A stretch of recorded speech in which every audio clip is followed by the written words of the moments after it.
ಹುಲ್ಲೇರಾ ಏನೇರು by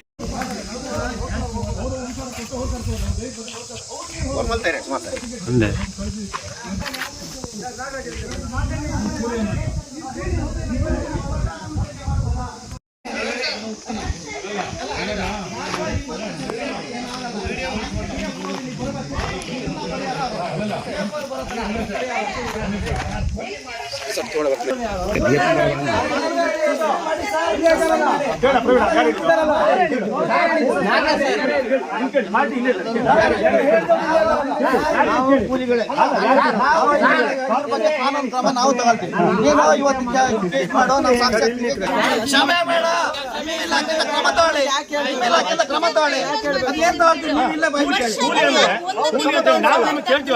ನಮ್ಮನ್ನು tax ದುಡ್ಡಲ್ಲಿ tax ದುಡ್ಡು ಸಂಬಳ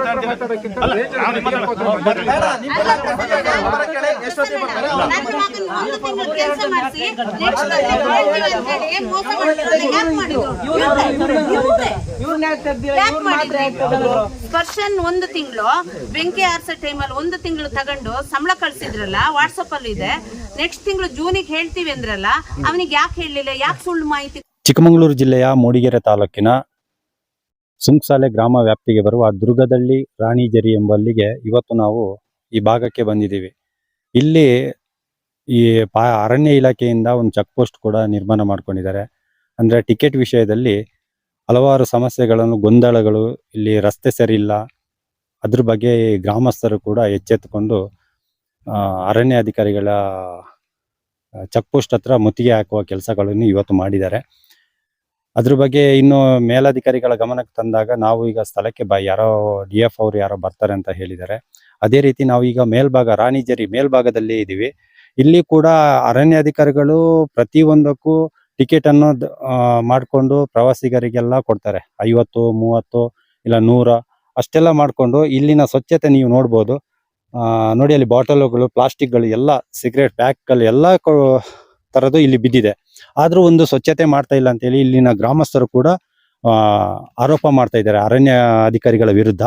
ಅದೇ ರೀತಿ ಇಲ್ಲಿಗೆ ಕೆಲ ಭಾಗದಲ್ಲಿ ಕೂಡ ಒಂದು ಗಲಾಟೆಗಳು ಕೂಡ ಆಗ್ತಾ ಇದ್ದಾವೆ. ಬನ್ನಿ ಅಲ್ಲಿ ಹೋಗೋಣ. ಸ್ಥಳೀಯರು ಯಾರಾದ್ರೂ ಸಿಕ್ಕಿದ್ರೆ ಅವ್ರ ಹತ್ರ ಮಾತಾಡ್ಸೋಣ, ಏನೆಲ್ಲ ಯಾಕೋಸ್ಕರ ಇದು ಈ ತರ ಎಲ್ಲ ಮುತ್ತಿಗೆ ಹಾಕಿದಿರಿ ಅಂತ. ವ್ಯಾಪ್ತಿಯ ದುರ್ಗದಳ್ಳಿ ಗ್ರಾಮದ ರಾಣಿಜರಿ ಎಂಬಂತ ಒಂದು ತಾಣ ಇವತ್ತು ಪ್ರವಾಸಿ ತಾಣ ಆಗಿದೆ. ಬಹುಶಃ ಈ ತಾಣದಿಂದ ಬಹುತೇಕ ಜನರಿಗೆ ಇವತ್ತು ಬದುಕನ್ನು ಕೂಡ ರೂಪಿಸಿಕೊಟ್ಟಿದೆ. ಕಾರಣ, ಹಿಂದೆ ಈ ಭಾಗದಲ್ಲಿ ಬರಬೇಕಾದ್ರೆ ನಮಗೆ ಬರೀ ಬಂಡಾಜ ಫಾಲ್ಸ್ ಅಂತ ಮಾತ್ರ ಗೊತ್ತಿತ್ತು. ಆ ನಂತರ ನಮಗೆ ಟಿಪ್ಪು ಸುಲ್ತಾನ್ ಫೋರ್ಟ್ ಬಲ್ಲನರಾಯದುರ್ಗ ಮಾತ್ರ ಗೊತ್ತಿತ್ತು. ತದನಂತರದಲ್ಲಿ ಬಹುಶಃ ಕಳೆದೊಂದು 20 ವರ್ಷದ ಹಿಂದೆ ಪುಣ್ಯಾತ್ಮರಲ್ಲಿ ಬಹಳಷ್ಟು ಒಳ್ಳೊಳ್ಳೆ ಕೆಲಸ ಕೂಡ ಮಾಡಿದ್ರು. ಒಂದು ಅಭಿಷೇಕರ್, ಇನ್ನೊಂದು ಗುರುದೇವರು. ಪಾಪ ಇಲ್ಲಿದ್ರು, ಗುರುದೇವ ಇರ್ಲಿಲ್ಲ, ಈಗಿಲ್ಲ. ಕಾರಣ, ಅವರೊಂದು ಹೋಮ್ ಸ್ಟೇ ಅಂತ ಮಾಡಿ ಆ ಹೋಮ್ ಸ್ಟೇ ಬರ್ತಕ್ಕಂಥ ಪ್ರವಾಸಿಗರನ್ನ ಇಡೀ ಈ ಜಾಗ ತಂದು ಈ ಭಾಗದಲ್ಲಿ ಇರ್ತಕ್ಕಂಥ ಈ ವೀಕ್ಷಣೆ ಅದೊಂದು ಕಣಿವೆ ದೃಶ್ಯ ರೂಪದಲ್ಲಿ ಕೂಡ ನೋಡಿದ್ರು. ಹಾಗಾಗಿ ದಿನ ಹೋಗ್ತಂತೆ ಈ ಯಾವುದಕ್ಕೂ ಕೂಡ ಬೇಡದಂತ ಊರು ಇವತ್ತು ಇಡೀ ಕರ್ನಾಟಕ ರಾಜ್ಯದಲ್ಲಿ ಇವತ್ತು ಪ್ರವಾಸಿ ತಾಣವಾಗಿ ಇವತ್ತು ಬಹಳಷ್ಟು ಜನರಿಗೆ ಇವತ್ತು ಒಂದು ಅವರ ಕಣ್ಣಿಗೆ ಸುಂದರವಾದ ಒಂದು ಆಕರ್ಷಣೆ ನೀಡ್ತಕ್ಕಂಥ ಒಂದು ಸ್ಥಳ. ಆದ್ರೆ ಈಚೀಚಿನ ದಿನದಲ್ಲಿ ಬಹುಶಃ ಇದೊಂದು ಒಂದು ಏನು ಇದು ದರುಡೆ ರೂಪದಲ್ಲೂ ಕೂಡ ನಾವು ಕಾಣ್ತಿದೀವಿ.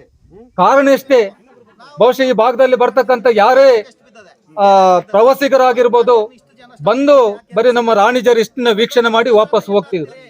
ಬಹುಶಃ ಅದ ನಂತರ ಬಂಡಾಜೆ ಕೂಡ ಹೋಗ್ತಿದ್ರು. ಈಗೊಂದು ಕಳೆದ 2019ರಲ್ಲಿ ಅನಿಸ್ತದೆ, ಬಹುಶಃ ಒಂದು ಗ್ರಾಮ ಪಂಚಾಯತ್ ವ್ಯಾಪ್ತಿನಲ್ಲಿ ಒಂದು ಕಮಿಟಿ ಮಾಡ್ಬೇಕಂತ ಹೇಳಿ ಅರಣ್ಯ ಇಲಾಖೆಯವರು ಕೂಡ ಬಂದಾಗ ಇಡೀ ಗ್ರಾಮ ಪಂಚಾಯತ್ ವ್ಯಾಪ್ತಿಯವ್ರನ್ನ ಸೇರಿಸಿ ನಾವೊಂದು ವಿಲೇಜ್ ಫಾರೆಸ್ಟ್ ಕಮಿಟಿ ಒಂದು ಮಾಡ್ತೀವಿ, ಅದಕ್ಕೆಲ್ಲ ನೀವು ಸಹಕಾರ ಕೊಡಬೇಕು, ಒಂದು ಕಮಿಟಿ ಒಳಗಡೆ ನೀವೆಲ್ಲ ಸದಸ್ಯರಾಗಿರ್ತೀರಿ ಇರ್ಬೇಕಂತ ಕೂಡ ಮಾತನ್ನ ಹೇಳಿದ್ರು. ಅದ ನಂತರ ಅದರಲ್ಲಿ 40% ಏನೋ ನಮ್ಮ ಗ್ರಾಮದ ಅಭಿವೃದ್ಧಿಗೆ ಕೊಡ್ತೀನಿ ಅಂತ ಕೂಡ ಹೇಳಿದ್ರು. ಅದನ್ನು ಜಾರಿ ಮಾಡ್ಲಿಲ್ಲ. ಅಷ್ಟೊತ್ತಿನ ಪ್ರವಾಹ ಬಂದು ಇಡೀ ಊರು ಸರ್ವನಾಶ ಹೋಯ್ತು. ಆಮೇಲೆ ಅವರ ಕಮಿಟಿನೂ ಕೂಡ ರಚನೆ ಮಾಡಿದ್ರು. ಅದ ನಂತರ ಬಂಡಾಜೆಗೆ ಹೋಗ್ತಕ್ಕಂಥ ಪ್ರವಾಸಿಗರಿಗೆ ಅವತ್ತು 250 ರೂಪಾಯಿ ಏನಿತ್ತು, ಆ ನಂತರ ಇವತ್ತು 300 ಚಿಲ್ಲರೆ ಕೂಡ ಮಾಡಿದ್ರು. ಆ ನಂತರ ಅದು ಅಷ್ಟು ಸಾಲದಂತೇಳಿ ಇವತ್ತು ಏನು ಇವಾಗ ನಿನ್ನೆ ಮೊನ್ನೆ ಮತ್ತೊಂದು ಆದೇಶ ಮಾಡ್ತಾರೆ. ರಾಣಿಜರಿಗೆ ಬರ್ತಕ್ಕಂಥ ಪ್ರವಾಸಿಗರಲ್ಲಿ ಕೂಡ ಇವತ್ತೊಂದು ಟಿಕೆಟ್ ಅನ್ನು ಕೂಡ ಇವತ್ತೊಂದು ಶುಲ್ಕನ್ನು ಕೂಡ ನಿಗದಿ ಮಾಡಿದ್ದಾರೆ. ಅಂದ್ರೆ ಮಕ್ಕಳಿಗೆ ಒಂದು 10 ರೂಪಾಯಿ, ದೊಡ್ಡವರಿಗೆ 30 ರೂಪಾಯಿನ ಮಾಡಿದ್ರು. ಆಮೇಲೆ ಸನ್ಸೆಟ್ ಇವತ್ತು ಸನ್ ರೈಸ್ ಬಂದಾಗ್ರೂ ಕೂಡ ಇವತ್ತು 500 ಅಂತ ಫಿಕ್ಸ್ ಮಾಡಿದ್ದಾರೆ. ಸೆಟ್ಟಿಂಗ್ ಅದಕ್ಕೂ ಕೂಡ ಇವತ್ತು 500 ರೂಪಾಯಿ ಫಿಕ್ಸ್ ಮಾಡಿದ್ದಾರೆ. ನಾನ್ ಕೇಳ್ತಿರೋ ಅರಣ್ಯ ಇಲಾಖೆ, ನೀವು ಸರ್ವಾಧಿಕಾರಿ, ಈ ದೇಶ ಕಾನೂನು ಅನ್ನೋದಿಲ್ವಾ? ಅಲ್ಲ, ನೀವ್ ಯಾರು ಕಾನೂನು ರೂಪಣೆ ಮಾಡಕ್? ನೀವ್ ಯಾರು? ನಿಮ್ಮ ಫಾರೆಸ್ಟ್ ಒಳಗಡೆ ಏನಾರು ಬಂದು ನಾವೇನಾರು ದಂಧೆ ಮಾಡ್ತಿದೀವ, ಅಥವಾ ನಿಮ್ಮ ಅರಣ್ಯ ನಾಶ ಮಾಡ್ತಿದೀವ, ಅಥವಾ ನಿಮ್ಮ ಪ್ರಾಣಿಗಳನ್ನ ಕೊಲ್ತಿದೀವ, ಅಥವಾ ಇಲ್ಲಿ ಮಾಡಬಾರ್ದಂತ ಕೆಲಸಗಳು ನಾವೇನ್ ಮಾಡ್ತಿದೀವ? ಮಾಡಿ, ನೀವು ಕಾನೂನು ರೀತಿಯಲ್ಲಿ ನೀವು ಮಾಡಿ. ಆದ್ರೆ ನೀವು ಇವತ್ತು 6-7 ವರ್ಷದಿಂದ ನೀವು ಬಂಡಾಜೆ ಹೋಗ್ತಕ್ಕಂತ ಪ್ರವಾಸಿಗರಲ್ಲಿ ಇವತ್ತು ನೀವು ಕಲೆಕ್ಷನ್ ಮಾಡ್ತಿದ್ದೀರಲ್ಲ, ಅದು ಎಷ್ಟು ದುಡ್ಡು ಸಂಗ್ರಹ ಆಗಿದೆ ಅಂತ ಕೂಡ ಸಂಪೂರ್ಣವಾದ ಮಾಹಿತಿ ಇಲ್ಲ. ಪಬ್ಲಿಕ್ ಸ್ನೇಹಿತರೆಲ್ಲ ಹೇಳ್ತೀರಿ 7 ಕೋಟಿ ಅಂತ, ಅದನ್ನ ನಾನು ಕನ್ಸಿಡರ್ ಮಾಡಕ್ ಬರಲ್ಲ. ನೀವೆಲ್ಲೂ 1 ರೂಪಾಯಿ ಕೂಡ ಲೆಕ್ಕ ಕೊಡ್ತಕ್ಕಂಥ ದಿನ ಬರ್ತದೆ. ಯಾವತ್ ಮಾಡ್ತೀವಿ ಅಂತೇಳಿ ರೈಟ್ ಇನ್ಫಾರ್ಮೇಶನ್ ಆಕ್ಟ್ ಅಲ್ಲಿ ನೀವು ತಪ್ಪಿಸ್ಕೊಳಕ್ ಆಗಲ್ಲ, ಅಲ್ಲಿ ನೀವು ಕೊಡ್ಲೇಬೇಕು. ಆದ್ರೆ ನೀವು ಅವತ್ತಿನ ಮಾತಿನಂತೆ ನೀವು ಇದು ಬಂಡಾಜೆ ಫಾಲ್ಸಿಗೆ ಹೋದಂತ ಆ ಪ್ರವಾಸಿಗರಲ್ಲಿ ನಾವು ವಸೂಲಾತಿನ ದುಡ್ಡನ್ನ ಇಲ್ಲೊಂದು ಅಭಿವೃದ್ಧಿ ಕೂಡ ಆಗ್ತೀವಿ, ಪಂಚಾಯತಿಗೆ ಅಷ್ಟು ಕೊಡ್ತೀವಿ, ಇನ್ನೊಂದಷ್ಟು ಇಲ್ಲ ಡೆವಲಪ್ಮೆಂಟ್ ಕೂಡ ನಾವು ಮಾಡ್ತೀವಿ ಅಂತ. ಸುಂಕಸಾಲೆ ಗ್ರಾಮ ಪಂಚಾಯತ್ ವ್ಯಾಪ್ತಿಯ ಎಲ್ಲ ಗ್ರಾಮಸ್ಥರು ಇಲ್ಲಿ ಹಾಜರಿದ್ದು ಇವತ್ತು ರಾಣಿಜರಿ ವ್ಯೂ ಪಾಯಿಂಟಿಗೆ ಫಾರೆಸ್ಟ್ ಇಲಾಖೆಯಿಂದ ಶುಲ್ಕ ನಿಗದಿ ಮಾಡಿರೋದಕ್ಕೆ ಬಗ್ಗೆ ನಾವು ಪ್ರತಿಭಟನೆಯನ್ನು ಹಮ್ಮಿಕೊಂಡಿದ್ದೀವಿ. ಅವರಿಗೆ ಧಿಕ್ಕಾರವನ್ನು ಕೂಗಿ ನಾವು ಪ್ರತಿಭಟನೆಯನ್ನು ಚಾಲನೆಯನ್ನು ಕೊಟ್ಟಿದ್ದೀವಿ. ನಾವು ಇವತ್ತು ರಾಣಿಜರಿ ಇದಕ್ಕೆ 30 ರೂಪಾಯಿ ಎಷ್ಟೆಷ್ಟೋ ಶುಲ್ಕನ ಅವ್ರು ನಿಗದಿ ಮಾಡಿದಾರಂತೆ. ಇದಕ್ಕೆ ನಾವು ಧಿಕ್ಕಾರವನ್ನು ಕೂಗ್ತೀವಿ. ಇದು ಯಾವುದು ಶುಲ್ಕನೂ ನಮಗೆ ಅಗತ್ಯ ಇಲ್ಲ. ಇದರ ಮೊದಲು ಬಂಡಾಜೆ ಫಾಲ್ಸಿಗೆ ಟಿಕೆಟ್ ಮಾಡಿದ್ದಾರೆ. ಅಲ್ಲಿಗೆ 305 ರೂಪಾಯಿ ಟಿಕೆಟ್ ಇದೆ ಆನ್ಲೈನು. ಆ ಟಿಕೆಟ್ ಅನ್ನು ಇವರು ವಸೂಲಿ ಮಾಡ್ತಾರೆ. ಆದ್ರೆ ಸ್ಥಳೀಯರಿಗೆ ಯಾವುದೇ ಆದ್ಯತೆ ಇಲ್ಲ. ಸ್ಥಳೀಯರನ್ನೆಲ್ಲ ಬಿಟ್ಟು ಅವ್ರನ್ನ ಹಳೆ ಗೈಡ್ಗಳನ್ನ ಸ್ಥಳೀಯರನ್ನ ಕಳ್ಳರು ಅಂತ ಹೇಳಿ ಅವ್ರ ಇಲಾಖೆಯಿಂದ ಅವ್ರನ್ನ ಕಳ್ಳರು ಅಂತ ಮೆನ್ಷನ್ ಮಾಡ್ಕೊಂಡು ಈಗ ಬೇರೆಯವ್ರನ್ನ ತಗೊಂಡು ಇವರು ಈಗ ಮತ್ತೆ ದಂಧೆ ಸ್ಟಾರ್ಟ್ ಮಾಡಿದ್ದಾರೆ. ಇವರು ಫಾರೆಸ್ಟ್ ಇಲಾಖೆಯವರು ಬೆಳಿಗ್ಗೆ 7 ಗಂಟೆಯಿಂದ ಇವ್ರು ನಾವು ಒಳಗಡೆ ಬಿಡ್ತೀವಿ ಅಂತ ಹಾಕಿದ್ದಾರೆ. 6 ಗಂಟೆಯಿಂದ ಟಿಕೆಟ್ ಮೆನ್ಷನ್ ಮಾಡಿದ್ದಾರೆ. ಇವ್ರು ಬರೋದು 10 ಗಂಟೆ 11 ಗಂಟೆಗೆ. ಅದ್ರ ಮೊದಲು ಫಾರೆಸ್ಟ್ ಇಲಾಖೆ ಒಳಗಡೆ ಯಾರಾದ್ರೂ ಚಾರಣಿಗರು ಒಳಗಡೆ ಹೋದಾಗ ಅವ್ರಿಗೆ ಏನಾದ್ರೂ ಹೆಚ್ಚು ಕಮ್ಮಿ ಆದ್ರೆ ಯಾವುದೇ ಭದ್ರತೆ ಇಲ್ಲ. ಅದಕ್ಕೆ ಯಾವ್ದು ಇನ್ಸೂರೆನ್ಸ್ ಇದೆಯಾ ಅಂತ ಅವ್ರ ಇಲಾಖೆಯವ್ರ ಹತ್ರ ಕೇಳಿದ್ರೆ ಯಾವ್ದು ಇಲ್ಲ ಅಂತೆ. ಮತ್ತೆ ಆನೆ ಹಾವಳಿ ಏನಾದ್ರೂ ಒಂದು ಕಾಟಿ ಹಾವಳಿ ಆದ್ರೆ ಯಾವುದೇ ಭದ್ರತೆ ಇಲ್ಲ. ಇವರು 11 ಗಂಟೆ ತನಕ ಇಲ್ಲಿರೋ ಸ್ಟಾಫ್ಗಳು 10 ಜನ ಇದ್ದಾರೆ. 10 ಜನನು ಇಲ್ಲೇ ಇರ್ತಾರೆ, ಯಾರು ಒಳಗಡೆ ಹೋಗಲ್ಲ, ತಿಂಡಿ ಆಗಲ್ಲ. ಆಮೇಲೆ ಮೇಲ್ಗಡೆ ಹೋಗ್ಕೊಂಡು ಕೋಟೆಗೆ ಹೋದವರಿಗೆ ಕೈಲಿ 100 ರೂಪಾಯಿ ಕೊಡಿ, ಕೋಟೆಗೆ ಹೋದವ್ರು ಬಂಡಾಜೆಗೆ ಹೋಗ್ಬೇಡಿ ಅಂತ ಅಲ್ಲಿ ಬೇರೆ ವಸೂಲಿ ಮಾಡ್ತಾರೆ. ಮತ್ತೆ ಇಲ್ಲಿಂದ ಹೋಗಿರೋ ಕಸನ ಇವ್ರು 10 ಜನ ಸ್ಟಾಫ್ ಇದ್ರು ಯಾವುದೇ ಒಂದು ಕಸನ ಇವ್ರು ವಾಪಸ್ ತಗೊಂಡ್ಬಂದಿಲ್ಲ, ಎತ್ತಿಲ್ಲ. ಎಲ್ಲಾ ಕಸನು ನೀವು ಬೇಕಾದ್ರೆ ಮೀಡಿಯಾದವರೇ ಈಗ ಬನ್ನಿ, ನಿಮ್ ಮುಖಾಂತರ ನಾವು ತೋರಿಸ್ತೀವಿ. ನಮ್ಮ ಹತ್ರನು ಫೋಟೋಸ್ ಇದೆ, ವಿಡಿಯೋಸ್ ಇದೆ, ಅದನ್ನ ನಿಮ್ಗೆ ನಾವು ಕಳಿಸ್ಕೊಡ್ತೀವಿ. ಈ ಇಲಾಖೆಯವರು ದರೋಡೆ ಮಾಡ್ತೀವಿ, ಹಗಲು ದರೋಡೆನೆ ಮಾಡೋದ್ ಬಿಟ್ರೆ ಇವರಿಂದ ಯಾವುದೇ ಇದನ್ನ ಆಗ್ತಾ ಇಲ್ಲ. ಪರಿಸರ ಫಾರೆಸ್ಟ್ ಇಲಾಖೆ ಅಂತ ಇವ್ರು ಮಾತ್ರ ಹೇಳ್ತಾ ಇರೋದು ಬಿಟ್ರೆ ಸ್ಥಳೀಯರಿಂದಾನೇ ಫಾರೆಸ್ಟ್ ಆಗ್ಲಿ ಯಾವುದೇ ಆಗ್ಲಿ ಪರಿಸರ ಉಳಿದಿರೋದು ಬಿಟ್ರೆ ಇವರು ದಂಧೆ ಮಾತ್ರ ಮಾಡ್ತಾ ಇದ್ದಾರೆ. ಈ ಇದರಲ್ಲಿ ಅಲ್ಲಿ ಪ್ಲಾಸ್ಟಿಕ್ ಉಳಿದ ತ್ಯಾಜ್ಯಗಳು ಯಾವುದನ್ನು ಇವ್ರು ಕೌಂಟ್ ಮಾಡ್ತಾ ಇಲ್ಲ. ಎಲ್ಲಾ ಪ್ಲಾಸ್ಟಿಕ್ ಗಳು ಕಾಡಲ್ಲಿ ಬಿದ್ದಿದೆ. ಇವರು ಏನ್ ಪರಿಸರ ಉಳಿಸ್ತಾ ಇದ್ದಾರೆ ಅಂತ ನಾವೀಗ ಪ್ರಶ್ನೆ ಮಾಡ್ಬೇಕಾಗಿದೆ. ಗ್ರಾಮಸ್ಥರ ಮುಖಾಂತರನೇ ನೀವು ಬನ್ನಿ, ಬೇಕಾದ್ರೆ ಈಗ ನಾವೇ ತೋರಿಸ್ತೀವಿ ನಿಮಗೆ. ಯಾವುದೇ ಒಂದು ಪ್ಲಾಸ್ಟಿಕ್ ಎತ್ತಿಲ್ಲ. ಇವರು ಕಸನ ತಗೊಂಡ್ಬಂದು ಇಲ್ಲಿ ಸ್ಥಳೀಯ ಗ್ರಾಮ ಪಂಚಾಯತಿಗೆ ಬಂದಿರೋಂತಲ್ಲಿಗೆ ಇವ್ರು ಕಸ ಹಾಕ್ತಾರೆ. ಆ ಕಸ ಇವ್ರು ಮಾಡಲ್ಲ, ಇವ್ರು ಯಾವ್ದನ್ನು ಮಾಡಲ್ಲ. ಇವ್ರ ವ್ಯಾಪ್ತಿಯಲ್ಲಿ ಇವ್ರ ಕಸ ಇಷ್ಟೆಲ್ಲ ಬರ್ತಾ ಇದೆ. ಪ್ರವಾಸೋದ್ಯಮರು ಇವ್ರಿಗೆ ಇಷ್ಟು ವಸೂಲಿ ಆಗ್ತಿದೆ. ಆದ್ರೂ ಇವ್ರು ಎಲ್ಲಾದ್ರೂ ಒಂದು ಕಸ ವಿಲೇವಾರಿ ಸ್ಥಳನ ಇವರು ಗುರುತು ಮಾಡಿದ್ದಾರೆ ಅಂತ ಹೇಳಿದ್ರೆ ಅವ್ರು ತೋರಿಸ್ಕೊಡ್ಲಿ, ಎಲ್ಲೂ ಇಲ್ಲ. ಯಾವ ಪ್ಲೇಸ್ ಅಲ್ಲೂ ಅವ್ರು ಇದನ್ನ ಮಾಡಿಲ್ಲ. ಈ ತರ ಅಭಿವೃದ್ಧಿನೂ ಮಾಡಿಲ್ಲ. ರಸ್ತೆ ನೀವೇ ನೋಡ್ತಿದ್ರಿ, ರಸ್ತೆಯಲ್ಲಿ ಬರಂಗೇ ಇಲ್ಲ. ನಮ್ಮ ಸ್ಥಳೀಯ ಒಂದು ದೇವಸ್ಥಾನ ಇದೆ, ಟೆಂಪಲ್ ಇದೆ, ಆ ಟೆಂಪಲ್ಗೂ ಬರಂಗಿಲ್ಲ. ಸ್ಥಳೀಯವಾಗಿ ಒಂದು ಆಟೋ ಯಾರಾದ್ರೂ ಒಂದು ಹುಷಾರಿಲ್ಲ ಅಂದ್ರೆ ಆಟೋದಲ್ಲಿ ಸಹ ಬರಂಗಿಲ್ಲ. ಇವ್ರು ಮತ್ತೆ ಬೆಳಿಗ್ಗೆ ಟಿಕೆಟ್ ಮಾಡ್ತಾರೆ, ದುಡ್ಡು ಇಸ್ಕೊಳಕ್ ಮಾತ್ರ ಫಾರೆಸ್ಟ್. ದುಡ್ಡು ಇಸ್ಕೊಂಡು ಇವ್ರು 12-1 ಗಂಟೆಗೆ ಇವ್ರು ಹೋಗ್ಬಿಟ್ರೆ ಇಲ್ಲಿ ಸ್ಥಳೀಯ ಏನೇ ಆದ್ರೂ ಸ್ಥಳೀಯರು ಓಡ್ ಬರ್ಬೇಕು. ಸ್ಥಳೀಯರು ಬಂದು ಸ್ಥಳೀಯರ ಅವ್ರನ್ನ ಇವ್ರನ್ನ ಎತ್ಕೊಂಡ್ಬರ್ಬೇಕು ಚಾರಣಿಗರ. ಇವ್ರು ಏನ್ ಭದ್ರತೆ ಏನ್ ಕೊಟ್ಟಿದ್ದಾರೆ, ಇವ್ರು ಟಿಕೆಟ್ ಮಾಡಿದ್ಮೇಲೆ ಆ ಭದ್ರತೆ ಇವ್ರು ಕೊಡ್ಬೇಕು. ಯಾಕೆ ಕೊಟ್ಟಿಲ್ಲ? ಅವರು ನಮ್ಮ ಏನು ಸ್ಥಳೀಯರಿದ್ದಾರೆ ಅವರ ಒಂದು ಹಕ್ಕನ್ನು, ಬದುಕುವಂತ ಹಕ್ಕನ್ನೇ ಕಿತ್ಕೊಳ್ತಾ ಇದ್ದಾರೆ ಅಂತ ಕಾಣಿಸುತ್ತೆ. ಯಾಕಂತ ಹೇಳಿದ್ರೆ ನೋಡಿ, ಒಂದು ಪಿಕಪ್ ಅಲ್ಲಿ ಹೋದ್ರೆ 12 ಜನ ಮೇಲೆ ಹಾಕಂಗಿಲ್ಲ ಅಂತ ಕಾನೂನು ಮಾಡ್ತಾರೆ. ಆಟೋದಲ್ಲಿ ಹೋದ್ರೆ 3 ಜನದಿಂದ ಮೇಲೆ ಹಾಕಂಗಿಲ್ಲ ಅಂತ ಕಾನೂನು ಮಾಡ್ತಾರೆ. ಅದೇ ಹೋಮ್ ಸ್ಟೇಗೆ ಹೋದ್ರೆ ನೀವು 12 ಜನದಿಂದ ಮೇಲೆ ಹೋಗಂಗಿಲ್ಲ ಅಂತ ಕಾನೂನು ಮಾಡ್ತಾರೆ. ಆದ್ರೆ ನಮ್ಮ ಅಂಬೇಡ್ಕರ್ ಅವರು ಬಹುಶಃ ಕಾನೂನನ್ನ ಈ ಒಂದು ಫಾರೆಸ್ಟ್ ಇಲಾಖೆಗೆ ಬೇರೆ ಮಾಡಿದ್ದಾರೆ ಅಂತ ಕಾಣ್ತದೆ. ಏಕಾಏಕಿ ಅವರಿಗೆ ಮನ್ಸು ಬಂದಂಗೆ 300 ರೂಪಾಯಿ ಅಲ್ಲಿ ಮಾಡ್ತಾರೆ, ಇಲ್ಲಿಗೆ 500 ರೂಪಾಯಿ ಮಾಡ್ತಾರೆ ಅಂತ ಹೇಳಿದ್ರೆ ಅವರಿಗೆ ಯಾವ ಕಾನೂನು ಇಲ್ಲ ಅಂತ ಕಾಣ್ತದೆ. ಬಹುಶಃ ಸಾಧಾರಣ ಜನರಿಗೆ ಮಾತ್ರ ಈ ಕಾನೂನು, ಅಂಬೇಡ್ಕರ್ ಅವರು ಬರೆದಂತ ಈ ಕಾನೂನು ಸಾಧಾರಣ ಜನರಿಗೆ ಮಾತ್ರ, ಇದು ಫಾರೆಸ್ಟ್ ಇಲಾಖೆಗೆ ಅನ್ವಯಿಸಲ್ಲ ಅಂತ ಕಾಣ್ತದೆ. ನಾವು ಈಗ ಸುಮಾರು ಸರಿ ಈಗಾಗಲೇ ಫಾರೆಸ್ಟ್ ಇಲಾಖೆಯ ಗಮನಕ್ಕೂ ಸಹ ತಂದು ನೋಡಿ, ಇಲ್ಲಿ ಬರ್ತಕ್ಕಂತ ಏನು ಪ್ರವಾಸಿಗರು ಇದ್ದಾರೆ ಅವರಿಗೆ ಹಣವನ್ನ ವಸೂಲಿ ಮಾಡ್ತಿದ್ದೀರಿ. ನೀವು ಟ್ರೆಕ್ಕಿಂಗ್ ಹೋಗ್ತಾ ಇದ್ದೀರಿ, ಟ್ರೆಕ್ಕಿಂಗ್ ಹೋಗೋರಿಗೆ 300 ರೂಪಾಯಿ ಹಣವನ್ನು ವಸೂಲಿ ಮಾಡ್ತೀರಿ. ಆದ್ರೆ ಅವರಿಗೆ ಸರಿಯಾದ ವ್ಯವಸ್ಥೆಗಳಿಲ್ಲ. ಇಲ್ಲಿ ಶೌಚಾಲಯ ಇಲ್ಲ, ಬರ್ಲಿಕ್ಕೆ ರಸ್ತೆ ವ್ಯವಸ್ಥೆಗಳಿಲ್ಲ. ಒಂದ್ ವೇಳೆ ಟ್ರೆಕ್ಕಿಂಗ್ ಹೋಗ್ತಾರೆ, ಟ್ರೆಕ್ಕಿಂಗ್ ಹೋಗ್ಬಿಟ್ಟು ಅವ್ರ ಜೊತೆಗೆ ಸರಿಯಾದ ಗೈಡ್ ಇಲ್ಲ. ಅಲ್ಲಿ ಹೋಗಿ ಒಂದ್ ವೇಳೆ ಈಗ 1 ವರ್ಷದ ಹಿಂದೆ ಒಬ್ಬ ಪ್ರಯಾಣಿಕರು ಬಂದು ಸತ್ತೋದ್ರು, ಆದ್ರೆ ಯಾವ ಫಾರೆಸ್ಟ್ ಇಲಾಖೆಯವರು ಬರಲಿಲ್ಲ. ಬಂದಿದ್ದು ಇಲ್ಲಿಯ ಗ್ರಾಮಸ್ಥರು, ಜೊತೆಗೆ ನಮ್ಮ ಬಾಳೂರ ಹೋಬಳಿಯ ಪೊಲೀಸ್ ಅಧಿಕಾರಿಗಳು ಸಹ ಬಂದು ರಾತ್ರಿ ಅವರನ್ನ ಇಲ್ಲಿಗೆ ತಲುಪಿಸುವಂತ ಕೆಲಸ ಮಾಡಿ ವ್ಯವಸ್ಥೆಯನ್ನ ಮಾಡಿದ್ರು. ನೋಡಿ, ನಮ್ಮ ಸಮಾಜದಲ್ಲಿ ಎಂತ ಅನ್ಯಾಯ ಆಗ್ತಾ ಇದೆ ಅಂತ ಹೇಳಿದ್ರೆ, ಒಂದು ಕಡೆ ಹಣ ವಸೂಲಿ ಮಾಡೋದು ಒಂದು ಇಲಾಖೆ, ಅವರನ್ನ ರಕ್ಷಣೆ ಮಾಡೋದು, ಅವರಿಗೆ ಸಹಕಾರ ಮಾಡೋದು ಇನ್ನೊಬ್ರು. ಆದ್ರೆ ಈ ರೀತಿ ಕಲೆಕ್ಷನ್ ಮಾಡಿದಂತ ಹಣ ಎಲ್ಲಿಗೆ ಹೋಗ್ತದೆ? ಇದನ್ನ ಯಾಕೆ ಈ ಊರಿಗೆ ಉಪಯೋಗಿಸಬಾರ್ದು? ಈ ಊರಿನ ರಸ್ತೆಗೆ ಯಾಕೆ ಉಪಯೋಗಿಸಬಾರ್ದು? ಇಲ್ಲಿಯ ಶೌಚಾಲಯ ವ್ಯವಸ್ಥೆಗೆ ಯಾಕೆ ಉಪಯೋಗಿಸಬಾರ್ದು? ಹಾಗೇನೆ ಇಲ್ಲಿ ತಗೊಂಡಿರ್ತಕ್ಕಂಥ ಗೈಡ್ಗಳನ್ನ ಸುಮಾರು ಜನ ಗೈಡ್ ಅಂತ ಹೇಳ್ತಾರೆ. ಯಾಕೆಂದ್ರೆ ನಾವು ಯಾವ ಒಂದು ಕಾನೂನನ್ನ ನಾವು ಉಲ್ಲಂಘನೆ ಮಾಡಂಗಿಲ್ಲ.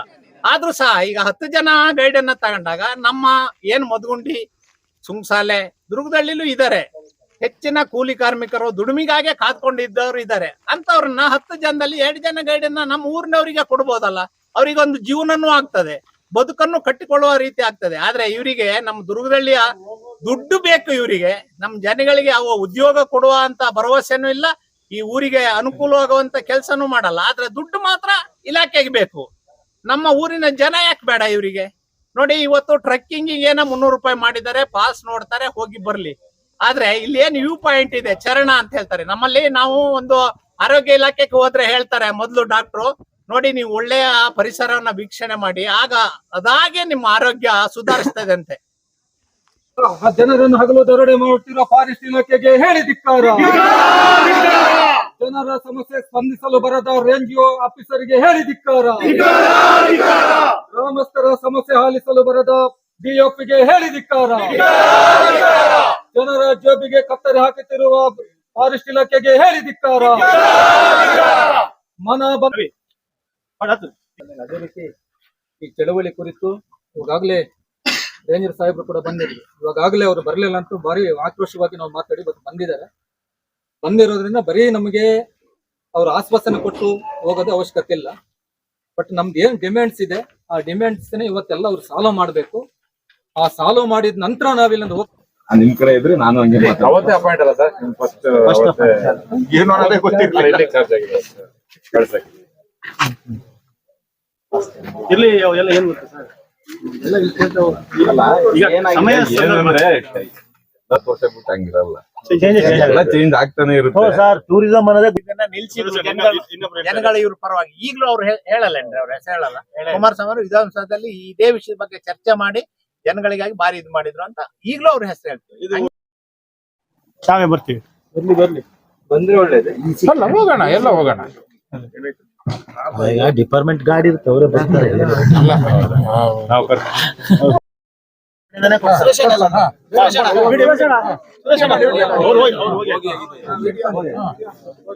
ಎಲ್ಲ ಊಟ ರೆಡಿ ಮಾಡಿ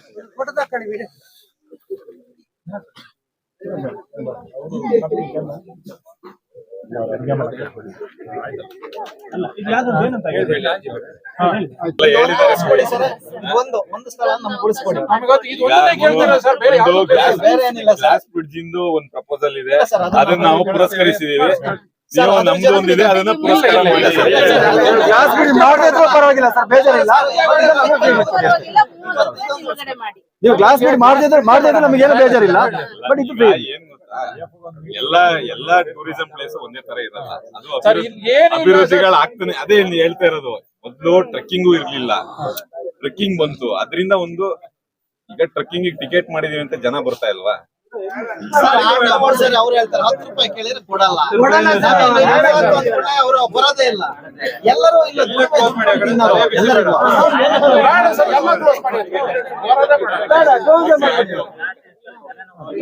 ಏನಿಲ್ಲ, ಎಲ್ಲ close ಮಾಡೋಣ. ಊಟ ಮಾಡ್ತಿದ್ದು ಈಗಲೂ ಊಟ ಮಾಡ್ತಿದ್ದು close ಮಾಡಿ, ತೊಂದ್ರೆ ಇಲ್ಲ. ಹೌದು, ಈಗ ಎಷ್ಟು ಬಿಡಿ ಮೇಡಮ್, ಮತ್ತೆ ಸುಮ್ನೆ ಆಮೇಲೆ ಅವರೆಲ್ಲ ಇರೋರ್ ಬೇಜಾರ್ ಮಾಡ್ಕೊಂಡು ಸರ್ ನೀವ್ ಹೇಳಿದ್ correct. ಇಲ್ಲಿ ಇವ್ರ ಹತ್ರ ಮಾತಾಡ್ಸಿ ಟೂರಿಸ್ಟರ್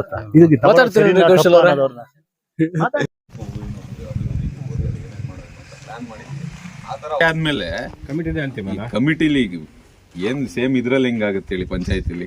ಇಲ್ಲಿ ಪ್ರೊಸೀಡಿಂಗ್ ಮಾಡಿ ಸಿಇಒ ಕಳಿಸ್ತಿರಲ್ವಾ, ಇಒ ಕಳಿಸಿ ಕಳಿಸ್ತಿರಲ್ವಾ. ಈಗ ನಾವು ಅಲ್ಲೂ ಅಷ್ಟೇ ಏನೇನ್ ಕೆಲಸ ಆಗ್ಬೇಕು ಅಂತ VFC ಇಲ್ಲಿ ಪ್ರೊಸೀಡಿಂಗ್ ಮಾಡಿ ಅದನ್ನ DFO ಕಳಿಸಿ ಈಗ ಅಪ್ರೂವಲ್ ತಗೊಂಡಿದೀವಿ. ಈಗ ಕೊಡೋದಿರ್ಬೋದು. ಅದಾದ್ಮೇಲೆ ಇಲ್ಲೇ ಚೆಕ್ಗಳನ್ನ ಬರೆದು ತಿಂಗಳ ಸಂಬಳ ಇದ್ರೆ ಚೆಕ್ ಕೊಡೋದು.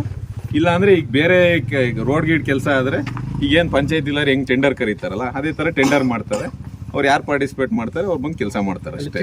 ಕೆಲಸ ಆದ್ರೆ ಸರ್ ಯಾವ್ದು ಒಂದು 5,000 10,000 5,000 ಎಲ್ಲ ಮಾಡ್ಬೋದು. ಅದಕ್ಕೂ ಅಪ್ರೂವಲ್ ತಗೊಂಡ್ಬೇಕಾ? 5,000 ಎಲ್ಲ ಇದ್ರಂತ ಫಸ್ಟೇ ಸೇರ್ಸ್ಕೊಂಡಿರ್ತೀವಲ್ಲ ನಾವು.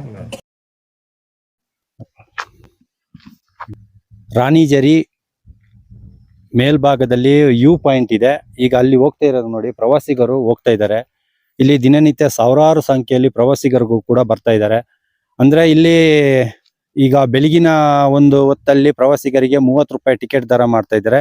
ಮತ್ತೆ ಸನ್ಲೈಟ್ ಅಂದ್ರೆ ಸಂಜೆ ಹೊತ್ತಿಗೆ ಅದಕ್ಕೋಸ್ಕರ 500 ದರ ಮಾಡಿದ್ದಾರೆ ಅಂತ ಹೇಳಿ ಅದರ ವಿರುದ್ಧ ನಮ್ಮ ಗ್ರಾಮಸ್ಥರು ಅರಣ್ಯ ಅಧಿಕಾರಿಗಳ ವಿರುದ್ಧ ಅಂದ್ರೆ ಅವ್ರ ವಿರುದ್ಧ ಆರೋಪ ಮಾಡ್ತಾ ಇದ್ದಾರೆ. ಇಷ್ಟೆಲ್ಲ ಯಾಕೆ ಈ 500 ರೂಪಾಯಿ ದರವನ್ನು ಹೆಚ್ಚಿಗೆ ಮಾಡಿದ್ರಿ ನೀವು? ಇದರಲ್ಲಿ ಏನು ಸ್ಪೆಷಲಿಸ್ಟ್ ನೀವು ಇದು ಮಾಡ್ಕೊಂಡಿದ್ರಿ? ನೀವು ಒಂದ್ ಕಡೆಯಿಂದ ಕಸ ತೆಗ್ದಿಲ್ಲ, ಇನ್ನೊಂದ್ ಕಡೆ ಗೈಡ್ ಸರಿಯಾಗಿ ರೆಸ್ಪಾನ್ಸಿಬಿಲಿಟಿ ಕೊಡಲ್ಲ ಅಂತ ಆರೋಪ ಮಾಡ್ತಾ ಇದ್ದಾರೆ ಸ್ಥಳೀಯರು. ಇನ್ನು ಮೇಲ್ಭಾಗದಲ್ಲಿ ನಿಮಗೆ ಕಾಣ್ತಾ ಇದೆ ವ್ಯೂ ಪಾಯಿಂಟ್ಗೆ, ಅಲ್ಲಿ ಹೋಗೋಣ ಬನ್ನಿ. ವ್ಯೂ ಪಾಯಿಂಟ್ ತೋರಿಸೋದು ಇಲ್ಲಿ ಬರ್ತೀನಲ್ಲ, ಅಲ್ಲಿ ಬರೋದು ನೀನು ಮುಂದೆ. ಈಗ ವ್ಯೂ ಪಾಯಿಂಟ್ಗೆ ನಿಮ್ಗೆ ತೋರಿಸ್ತೀನಿ ನೋಡಿ ಯಾವ ತರ ಇದೆ ಅಂತೇಳಿ. ತುದಿಗೆ ಹೋಗ್ಲಿಕ್ಕೆ ನಮಗೆ ಭಯ ಆಗುತ್ತೆ. ಈಗ ನೋಡಕ್ಕೂ ಕಷ್ಟನೇ. ಇಲ್ಲಿಂದ ಕಾಣುತ್ತೆ ನಿಮ್ಗೆ ಎಷ್ಟು ಅಂತ ಅಂದ್ರೆ ಸಾಧಾರಣ ಒಂದು 7-8 ಸಾವಿರ ಅಡಿ ಪ್ರಪಾತ ಇದು. ಕಳೆದ ವರ್ಷ ಕೂಡ ಒಬ್ರು ಬೆಂಗಳೂರು ಮೂಲದ ವ್ಯಕ್ತಿ ಕೂಡ ಒಬ್ರು ಮೇಲ್ಗಡೆಯಿಂದ ಬಿದ್ದು ಸಾವನ್ನಪ್ಪಿದ್ದಾರೆ. ಅದನ್ನು ಆ ಮೃತದೇಹ ತೆಗಿಬೇಕಾದ್ರೆ ತುಂಬಾನೇ ಹರಸಾಹಸ ಪಟ್ಟಿದ್ದಾರೆ. ಯಾಕಂತ ಹೇಳಿದ್ರೆ ಇಲ್ಲಿ ಸರಿಯಾದ ಮಾರ್ಗ ಕೂಡ ಇಲ್ಲ. ಅದು ಯಾವ ತರ ತಗೊಂಡ್ಬಂದಿದ್ದಾರೆ ಅಂತ ಹೇಳಿದ್ರೆ ಅದು ನಮಗೆ ಭಯ ಆಗ್ತದೆ. ಈಗ ಈ ಕಡೆ ಇನ್ಕಿ ನೋಡ್ಲಿಕ್ಕೆ ತುಂಬಾ ಭಯ. ಇನ್ನು ಅದೇ ರೀತಿ ಮೇಲ್ಭಾಗಕ್ಕೆ ಹೋಗೋಣ. ನಾವು ವಾಶ್ರೂಮ್ ಮತ್ತೆ ಲಗೇಜ್ ರೂಮ್ ಎಲ್ಲ ಮಾಡ್ಕೊಡ್ತೀವಿ. ಪಂಚಾಯತಿ ಕಡೆಯಿಂದಾನೇ ಮಾಡ್ತೀವಿ. ಯಾವುದೇ ಕಾರಣಕ್ಕೂ 30 ರೂಪಾಯಿ ಮಾಡಕ್ಕೆ ನಾವು ಬಿಟ್ಕೊಡಲ್ಲ. ಇದು ನಾವು ಹೇಳೋ ಮತ್ತೆ ಎಲ್ಲ ಇಡೀ ಊರಿಂದಾನೇ ಹೇಳ್ತಾ ಇರೋದು ಈ ಮಾತು. ಅವ್ರೀಗ ಎಲ್ಲ ಇದು JCB ತಂದೆಲ್ಲ ಇದ್ ಮಾಡಿದ್ದಾರೆ. ರೂಮ್ ಮಾಡಿಲ್ಲ, ಇನ್ನು ಮಾಡ್ತೀವಿ ಅಂತ ಮಾಹಿತಿ ಕೊಡ್ತಾ ಇದ್ದಾರೆ. ಹೋದ್ಸರಿನೂ ನಾವು ಮೀಟಿಂಗ್ ಮಾಡಿದ್ದು ದುರ್ಗದಳ್ಳಿಯಲ್ಲಿ. ನಮ್ಗೇನು ಒಂದು ಮಾಹಿತಿ ಕೊಡ್ತಾನೆ ಇವರು ಏಕಾಏಕಿಯಾಗಿ ಬಂದು ಈಗ ಟಿಕೆಟ್ಗೆ ಕೊಡ್ತೀವಿ ಅಂತ ಹೇಳ್ತಾ ಇದ್ದಾರೆ. ನಮ್ಗೆ ಯಾರಿಗೂ ಇದು ಇಷ್ಟ ಇಲ್ಲ. ಇದುವರೆಗೂ ಇದು ಫ್ರೀ ಆಗಿತ್ತು. ಇವಾಗ ನಾವು ಮಾಡ್ತೀವಿ ಅಂತ ಹೇಳಿ ಬಂದಿದ್ದಾರೆ. ನಾವೊಬ್ರು ಪಂಚಾಯತ್ ಇರೋದು ನಮ್ ಗಮನಕ್ಕೂ ಬಂದಿಲ್ಲ. ಇದು ಏಕಾಏಕಿ ಬಂದ್ ಮಾಡ್ತಾ ಇರೋದು ಇದು ತಪ್ಪು. ನಾವು ಯಾವುದೇ ಕಾರಣಕ್ಕೂ ಇಲ್ಲಿ ಮಾಡಕ್ಕೆ ಬಿಡದೇ ಇಲ್ಲ ಅಂತ ಹೇಳಿ ನಾವು ಹೇಳ್ತೀವಿ. ರೋಡಿನ ವ್ಯವಸ್ಥೆ ಇಲ್ಲ. ಇಡೀ 8 ವರ್ಷ ಆಯ್ತು, ಯಾವುದೇ ತರದ ವ್ಯವಸ್ಥೆ ಇಲ್ಲ. ಬೇಕಾದಷ್ಟು ದುಡ್ಡಾಗಿದೆ. ನಮ್ಗೆ ಅದನ್ನ ಕೊಟ್ಟು ಇಲ್ಲ. ಕಮಿಟಿ ಮಾಡ್ತೀವಿ ಅಂದ್ರು ಕಮಿಟಿನೆಲ್ಲ ಏನು ಇಲ್ಲ. ಈ ತರ ಮಾಡ್ತಾ ಇದ್ದಾರೆ. ನಾವು ಇದಕ್ಕೆ ಯಾವುದೇ ಕಾರಣಕ್ಕೂ ಬಿಟ್ಕೊಡೋದೇ ಇಲ್ಲ. ಬರಂತರಿ ಪ್ರವಾಸಿಗರಲ್ಲಿ 30 ರೂಪಾಯಿ ಈಗ ಶುಲ್ಕನಿಗೆ ವಸೂಲಾತಿಗಂತ ಆಲ್ರೆಡಿ ಅವ್ರು ರೆಡಿ ಆಗಿದ್ದಾರೆ. ಬಟ್ ನಾವು ಅದನ್ನ ತಡಿಬೇಕು.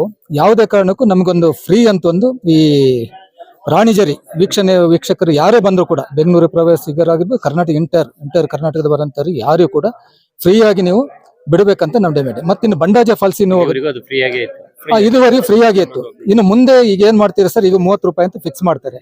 ಆ ನಂತರ ಅದು ಮತ್ತೆ ದಿನ ಹೋದಾಗ ಇನ್ನೂ ಬೇರೆ ಇಲ್ಲಿ ಅಭಿವೃದ್ಧಿ ಜಾಸ್ತಿ ಆದಾಗ ಅದು ಮತ್ತೆ ಮುಂದಕ್ಕೆ ಹೋಗ್ಬೋದು. ಅದರಿಂದ ಏನಾಗುತ್ತೆ, ಕೊನೆಗೆ ಲೋಕಲ್ಸರಿಗೆ ಕೂಡ ಬರಕ್ಕೆ ಅವಕಾಶ ಇಲ್ದಿದ್ದಂಗೆ ಆಗುತ್ತೆ. ಹಾಗಾಗಿ ಅದನ್ನ ಸಂಪೂರ್ಣವಾಗಿ ನೀವು ಸ್ಟಾಪ್ ಮಾಡಬೇಕು.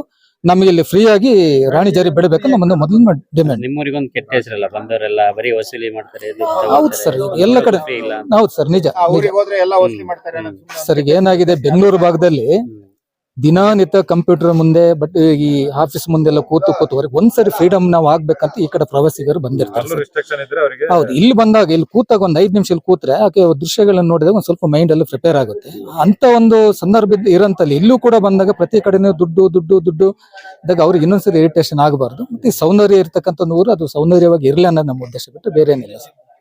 ಯಾವುದೇ ಕಾರಣಕ್ಕೂ ಈಗ ಅದೇ 30 ರೂಪಾಯಿ ತಗೊಳ್ಳಕ್ಕೆ ಬಿಡಲ್ಲ. ಇಲ್ಲ, ಯಾವುದೇ ಕಾರಣಕ್ಕೂ ಬಿಡಲ್ಲ. ಇದು ಇವತ್ತು ತಾತ್ಕಾಲಿಕವಾಗಿ ಇವಾಗಲೇ ನಮ್ಮ ಅರಣ್ಯ ಅಧಿಕಾರಿಗಳು ಕೂಡ ಬಂದಿದ್ದು, ಅವರಿಗೆ ನಮ್ಮ ಮನವಿನಿಗೆ ಸಲ್ಲಿಸಿದ್ವಿ. ಬಟ್ ಅವ್ರು ಒಪ್ತಿಲ್ಲ. ಇದು ಯಾವುದೇ ಕಾರಣಕ್ಕೆ ಒಪ್ತಿದ್ರು ಕೂಡ ನಾವು ಇನ್ನೂ ಮೇಲೆ ದೊಡ್ಡ ಮಟ್ಟದ ಹೋರಾಟನ ಕೂಡ ಮಾಡ್ತೀವಿ. ಬಟ್ ಸಂಬಂಧಪಟ್ಟ ಎಲ್ಲ ಆಲ್ ಪಾರ್ಟೀಸ್ ಇವತ್ತು MLA ಅವರ ಗಮನಕ್ಕೆ ಕೂಡ ತರ್ತೀವಿ, MP ಗಳವರ ಗಮನಕ್ಕೆ ತರ್ತೀವಿ, ಮತ್ತೆ ಆಲ್ ಪಾರ್ಟೀಸ್ ಲೀಡರ್ಗಳ ತಾಲೂಕರ ಗಮನಕ್ಕೆ ತಂದು ಈ ದೊಡ್ಡ ಮಟ್ಟದ ಹೋರಾಟ ಮಾಡ್ತೀವಿ.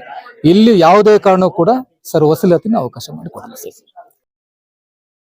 ಈ ತರ ವ್ಯೂ ಇರೋಂತ ಪಾಯಿಂಟ್ ಎಲ್ಲೂ ಇಲ್ಲ. ಇಲ್ಲಿ ಅವಾಗ ಫಾಗ್ ಬರ್ತದೆ, ಗಾಳಿ ಇರ್ತದೆ. ಇಂಥ ವ್ಯೂ ಪಾಯಿಂಟ್ ಅಲ್ಲ. ಇಲ್ಲಿ ವಸೂಲಾತಿ ಮಾಡಬಾರ್ದು. ಇವತ್ತು 30 ರೂಪಾಯಿಂದ ಟಿಕೆಟ್ ಇವತ್ತಿಂದ ಸ್ಟಾರ್ಟ್ ಮಾಡಿದ್ರು. ಅದನ್ನ ನಿಲ್ಸ್ಬೇಕು ಅಂತ ಹೇಳಿ ಎಲ್ಲ ಸೇರಿ ಇವತ್ತು ಪಬ್ಲಿಕ್ ಹೋರಾಟ ಮಾಡಿದೀವಿ. ಈ ಹೋರಾಟಕ್ಕೆ ನಾವು ಮನವಿಯನ್ನು ಇವ್ರಿಗೆ ಕೊಟ್ಟಿದೀವಿ, ಅರಣ್ಯ ಅಧಿಕಾರಿಗೆ. ಅವರು ಸಕಾರಾತ್ಮಕವಾಗಿ ಸ್ಪಂದನೆ ಮಾಡಿಲ್ಲ. ಇದನ್ನ ಅವರು ಇದನ್ನ ಕ್ಲೋಸ್ ಮಾಡ್ತೀವಿ ಅಂತ ಅವರ ಇದರಿಂದ ಆದೇಶ ಬರಲಿಲ್ಲ ಅಂದ್ರೆ ನಾವು ಮುಂದೆ ಹೋರಾಟ ಮಾಡ್ತೀವಿ. All party MLA MLC MP ಅವ್ರನ್ನ ಹಿಡಿದು ಎಲ್ಲರನ್ನೂ ಸೇರಿ ನಾವು ಇದನ್ನ ಹೋರಾಟ ಮುಂದುವರಿಸ್ತೀವಿ. ನಮ್ಮಲ್ಲಿ ಸ್ಥಳೀಯವಾಗಿ ಉಳಿದಿರೋದು ಇದು ಒಂದೇ ಪ್ರದೇಶ. ಅವರು ಟ್ರೆಕ್ಕಿಂಗ್ ಮಾಡಿದ್ದಾರೆ, ಓಕೆ, ಅದು ದೂರ ಇದೆ ತುಂಬಾ, ಅದಕ್ಕೆ ಪ್ರಾಬ್ಲಮ್ ಇದೆ, ಅದು ಸೆಕ್ಯೂರಿಟಿ ಕೊಡ್ತೀವಿ ಅಂದ್ರೆ ಅವ್ರು ಮಾಡ್ಕೊಂಡಿದ್ದಾರೆ. ಇದು ನಮ್ಮಲ್ಲಿ ಬಂದ್ ಇನ್ನೇನು ಒಂದು 500 ಮೀಟರ್ಸ್ ಇದೆ ಅಷ್ಟೇ ರಸ್ತೆಯಿಂದ, ಖಾಸಗಿ ರಸ್ತೆಯಿಂದ ಒಂದು 500 ಮೀಟರ್ ಒಳಗಡೆ ಇರೋಂಥ ಪ್ರದೇಶಕ್ಕೂ ನಾವು ಇದು ಮಾಡ್ತೀವಿ ಅಂತಾರೆ. ಇನ್ನು ಇದೇ ತರ ನಮ್ಮ ಪಂಚಾಯತ್ ವ್ಯಾಪ್ತಿಲಿ ಬಿಟ್ರೆ ಇದಿದೆ, ಮೈದಾಡಿ ಇದೆ, ಇಂತಿಂತ ಎಲ್ಲ ಪ್ಲೇಸ್ಗಳಿಗೂ ಟರ್ನಿಂಗ್ಸ್ ಅಲ್ಲೆಲ್ಲ ವ್ಯೂ ಇದೆ ಕೆಲ ಕಡೆ ಅಂತ, ಆ ಪ್ಲೇಸಿಗೂ ಇವ್ರು ಟಿಕೆಟ್ ಮಾಡ್ತಾರೆ.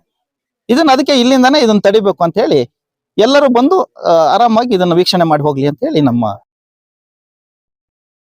ರಾಣಿಜರಿ ವ್ಯೂ ಪಾಯಿಂಟ್ ಅಲ್ಲಿ ಇದ್ದೀನಿ. ಇಲ್ಲಿ ಯಾವುದೇ ರೀತಿಯ ತಡೆಗೋಡೆಗಳು ಕೂಡ ಇಲ್ಲ. ನೋಡಿ, ಇಲ್ಲಿ ಪ್ರವಾಸಿಗರು ಬಂದ್ರೆ ಈ ತುದಿಯಲ್ಲಿ ಕೂಡ ಕೂತಿರ್ತಾರೆ. ನಮಗೆ ಅಲ್ಲಿ ಹೋಗ್ಲಿಕ್ಕೆ ಭಯ ಆಗ್ತಾ ಇದೆ. ಅಂಥದ್ರಲ್ಲಿ ಈ ಅರಣ್ಯಾಧಿಕಾರಿಗಳು ಅಷ್ಟೇ ಗೈಡ್ಗಳಿಗೆ ಸ್ವಲ್ಪ ಮಾಹಿತಿ ಕೊಟ್ಟು ಇಲ್ಲಿ ಇದರ ತುದಿಗೆ ಯಾರು ಹೋಗ್ಬಾರ್ದು, ಅಲ್ಲಿ ಏನಾದರೂ ಅನಾಹುತ ಆದರೆ ತುಂಬಾನೇ ಕಷ್ಟ. ಯಾಕಂದ್ರೆ ಅದು ತುಂಬಾ ಪ್ರಪಾತ ಇರೋದ್ರಿಂದ ಅಲ್ಲಿಂದ ತಗೊಂಬರ್ಲಿಕ್ಕೂ ಕೂಡ ಕಷ್ಟನೇ.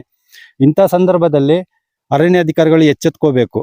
ಇದಕ್ಕೆ ಏನಾದ್ರು ತಡೆಗೋಡೆ ಮಾಡೋ ಅಂಥದ್ದು ಏನಾದ್ರು ಒಂದು ವ್ಯವಸ್ಥೆ ಕೂಡ ಮಾಡಿದ್ರು ಒಳ್ಳೇದು. ನೋಡಿ, ಇಲ್ಲೆಲ್ಲ ಕಸದ ರಾಶಿ ಕಾಣ್ತಾ ಇದೆ. ನೋಡಿ, ಅಲ್ಲಿ ಈ ಗ್ರಾಮಸ್ಥರು ಹೇಳೋದ್ರಲ್ಲಿ ಏನು ತಪ್ಪೇನಿಲ್ಲ.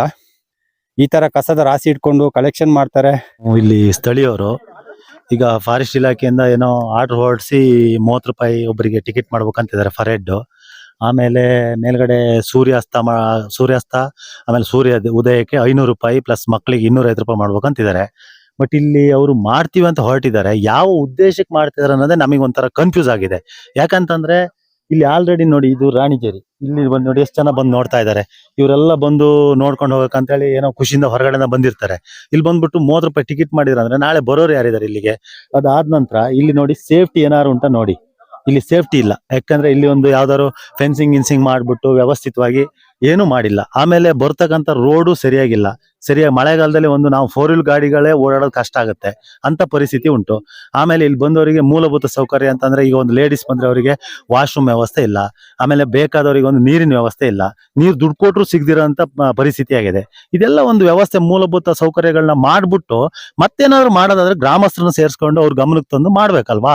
ಈಗ ಸುಮ್ನೆ ಇವರು ಏಕಾಏಕಿ ನಾವು ಮಾಡ್ಬಿಡ್ತೀವಿ ಅಂತಂದ್ರೆ ಇದೊಂಥರ ತುಗುಲಕಾಳಿಕೆ ಆಗ್ತಾ ಉಂಟು. ನಮಗೆ ಒಂಥರ ನಾವೇ ಊರಲ್ಲಿ ಇದೀವೋ ಇಲ್ಲ ಅನ್ನೋ ತರ ಆಗ್ತಾ ಇದೆ. ನಮಗೇನೆ ನಾವ್ ಎಲ್ಲಿದೀವಿ, ನಮ್ಮ ಇಂಡಿಯಾದಲ್ಲೇ ಇದೀವ ಅನ್ನೋ ಅಷ್ಟು ಕನ್ಫ್ಯೂಷನ್ ಆಗ್ತಾ ಇದೆ, ನಮ್ಮ ಮನ್ಸಿಗೆ ಬರ್ತಾ ಇದೆ. ಸುಮ್ನೆ ಇದೆಲ್ಲ ಮಾಡೋದು ಸರಿಯಲ್ಲ ಅಂತ ಅನಿಸ್ತಾ ಇದೆ. ಯಾಕಂದ್ರೆ ಇಲ್ಲಿ ಗ್ರಾಮಸ್ಥರೆಲ್ಲ ಸೇರ್ಬಿಟ್ಟು ನಾವು ಸ್ಟ್ರೈಕ್ ಮಾಡಕ್ ಹೊರಟಿದೀವಿ. ಮಾಡೋದ್ ಬೇಡ, ಇದೊಂದು ಇರ್ಲಿ ಅಂತ. ಆಲ್ರೆಡಿ ಬಂಡಾಜ ಫಾಲ್ಸ್ಗೆ ಬಲ್ಲಾಳ್ರೆಂದಕ್ಕೆ 300 ರೂಪಾಯಿ ಟಿಕೆಟ್ ಇಟ್ಟಿದ್ದಾರೆ, ಕೊಡ್ತಾ ಇದಾರೆ. ಅದನ್ನ ಕೊಟ್ಟು ಎಲ್ಲ ಹೋಗ್ತಾ ಇದಾರೆ, ಹೊರಗಡೆಯಿಂದ ಬರೋರೆಲ್ಲ ನೋಡ್ತಾ ಇದಾರೆ. ಇಲ್ಲಿ ಬರೋದು ಯಾರು? ನಮ್ಮ ಅಕ್ಕ ತಂಗಿರು, ಅಣ್ಣ ತಮ್ಮದಿರು, ನಮ್ ಗ್ರಾಮಸ್ಥರು, ನಮ್ ಪಕ್ಕದ ಗ್ರಾಮದವರು, ಪಕ್ಕದ ತಾಲೂಕವ್ರು ಬರ್ಬೋದು. ಬಿಟ್ರೆ ಹೊರಗಡೆ ಬಂದ್ರೆ ಎಲ್ಲ ಬಂಡಾಜೆಗೆ ಹೋಗೋದು ಜಾಸ್ತಿ. ಬಂಡಾಜ ಬಲ್ಲಾಳ್ರೆಂದುರ್ಗ ನೋಡಕ್ಕೆ ಹೋಗ್ತಾರೆ. ಸುಮ್ನೆ ಇಲ್ಲಿಂದ ಬರೋರಿಗೆ ನಮ್ಮವ್ರ ಜೊತೆನೆ ನಾವು ದುಡ್ಡು ತಗೊಳ್ಳೋಂಥದ್ದು ಎಷ್ಟು ನ್ಯಾಯ? ನೀವೇ ಹೇಳಿ. ಇದನ್ನ ಜನಸಾಮಾನ್ಯರೇ ಇದನ್ನ ಡಿಸೈಡ್ ಮಾಡ್ಬೇಕು. ಇದು ಮಾಡ್ತಾ ಇರತಕ್ಕಂಥದ್ದು ಒಳ್ಳೆ ಕೆಲ್ಸನೋ ಕೆಟ್ಟ ಕೆಲ್ಸನೋ ಅಂತ. ಮಾಡೋದು ನಮಗೇನ್ ಬೇಡ ಅಂತ ಹೇಳಲ್ಲ, ಆದ್ರೆ ಒಂದು ಮೂಲಭೂತ ಸೌಕರ್ಯಗಳನ್ನ ಮಾಡ್ಕೊಂಡ್ ಮಾಡ್ಲಿ. ನಮ್ಮ ಉದ್ದೇಶ ಇಷ್ಟೇ. ಇವತ್ತು ಅಧಿಕಾರಿಗಳು ಬಂದ್ರಲ್ಲ, ಅವ್ರು ಏನ್ ಹೇಳಿದ್ರು? ಅಧಿಕಾರಿಗಳು ನೋಡಿ ಅವರು ಗೊಂದಲದ ಉತ್ತರನೇ ಕೊಡ್ತಾ ಇದ್ದಾರೆ. ನಾವು ಮಾಡೋದ್ ಬೇಡ ಅಂತ ಇಷ್ಟೆಲ್ಲ ಸಾಮಾನ್ಯರು ಸೇರ್ಕೊಂಡು ಒಂದು ಸಾಮಾನ್ಯ ನೀವೇ ನೋಡ್ತಾ ಇದೀರಿ, ಒಂದು 150 200 ಜನ ಸೇರ್ಕೊಂಡಿದೀವಿ. ಇದೊಂದು ಫ್ರೀ ಆಗಿ ಇರ್ಲಿ ಅನ್ನೋದು ನಮ್ಮ ಉದ್ದೇಶ. ಆದ್ರೆ ಇವ್ರ ಅಧಿಕಾರಿಗಳು ಅಡ್ಡಗೋಡೆ ಮೇಲೆ ದೀಪ ಇಟ್ಟಂಗ್ ಮಾತಾಡ್ತಾರೆ. ಇವ್ರು ಕರೆಕ್ಟ್ ಆಗಿ ಒಂದು ಡಿಸೈಡ್ ಮಾಡಿ ಹೇಳ್ಬೇಕು ಅಲ್ವಾ? ಈಗ ಅಡ್ಡಗೋಡೆ ಮೇಲೆ ದೀಪ ಇಟ್ಟಂಗ್ ಮಾತಾಡ್ಬಿಟ್ಟು ಸುಮ್ನೆ ಈ ಟೂರಿಸ್ಟ್ನವ್ರು ಯಾರೋ ಎಲ್ಲಿಂದನೋ ಬರ್ತಾರೆ ಅಂತೇಳಿ ಅವ್ರ ತಲೆ ಮೇಲೆ 30 ರೂಪಾಯಿ ಹಾಕ್ತಿವಿ ಅಂತಂದ್ರೆ ಅರ್ಥ ಉಂಟು ಅದಕ್ಕೆ? ಅವ್ರೇನ್ ಕದ್ಬಿಟ್ಟು ತಂದು ದುಡ್ಡು ಕೊಡಕ್ಕಾಗತ್ತಾ?